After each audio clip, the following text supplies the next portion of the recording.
दोस्तों, दिमाग हमारे शरीर का सबसे महत्वपूर्ण अंग होता है।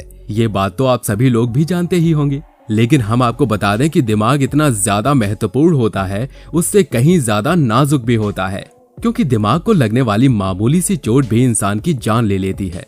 लेकिन सोचिए क्या हो अगर किसी इंसान का दिमाग उसके सिर से निकलकर बाहर आ जाए। ये सुनने में भले ही नामुमकिन सी बात लगती है, लेकिन आज की हमारी इस वीडियो में हम आपको एक ऐसे अनोखे लड़के की कहानी सुनाने जा रहे हैं जिसका दिमाग सच में उसकी नाक से बाहर निकल आया था।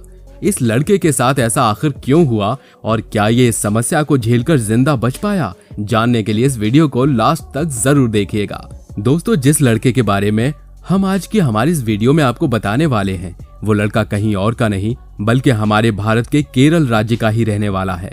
इस लड़के का नाम मणिकंदन है, जो जन्म से ही एक ऐसी अजीब दिखने वाली नाक के साथ पैदा हुआ है।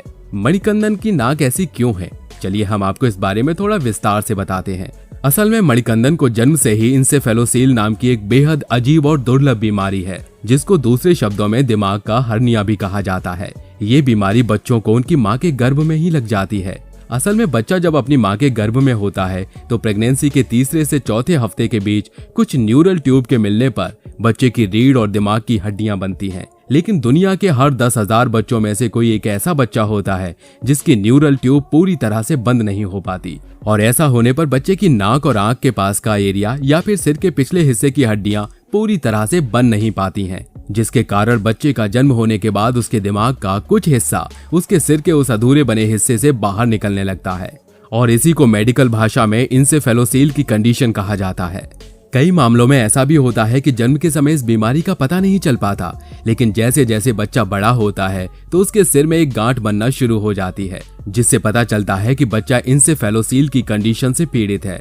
वैज्ञानिकों का कहना है कि लोगों में ये बीमारी जेनेटिक होती है, यानी ये परिवार में वंश के साथ साथ चलती रहती है।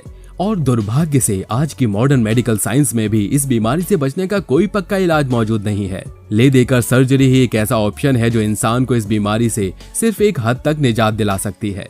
अब मणिकंदन की अगर बात करें तो इस बीमारी के कारण उसके सिर में एक छोटा छेद बन गया था, और जैसे जैसे उसकी उम्र बढ़ती गई वैसे वैसे ही उस छेद से उसके दिमाग का एक हिस्सा उसकी नाक और आंख के बीच वाली जगह से बाहर निकलने लगा, और देखते ही देखते उसकी नाक के ऊपर ये अजीब सी दिखने वाली एक विशाल आकार की पोटली बन गई।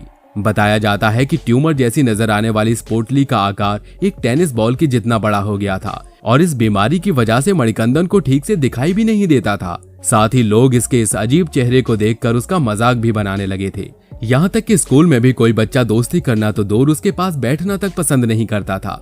मणिकंदन की समस्या बहुत बड़ी और गंभीर थी, लेकिन मजदूरी करके अपना गुजारा करने वाले उसके गरीब माता पिता के पास इतने पैसे नहीं थे कि वो उसकी सर्जरी करवा सके। ऐसे में उनकी मदद के लिए आम लोग ही सामने आए।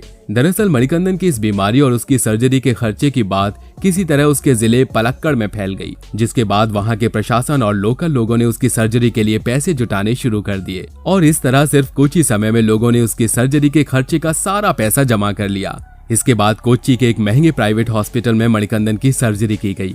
ये सर्जरी लगभग 10 घंटे चली, जिसमें न सिर्फ उसकी नाक के पास से उस ट्यूमर को निकाला गया, बल्कि उसके सिर में मौजूद छेद को भी हमेशा के लिए बंद कर दिया गया।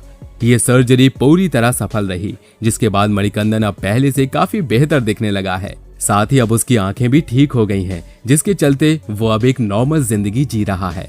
बाकी दोस्तों, आज की हमारी इस वीडियो में बस इतना ही। ये वीडियो आपको कैसी लगी हमें कमेंट करके जरूर बताइएगा।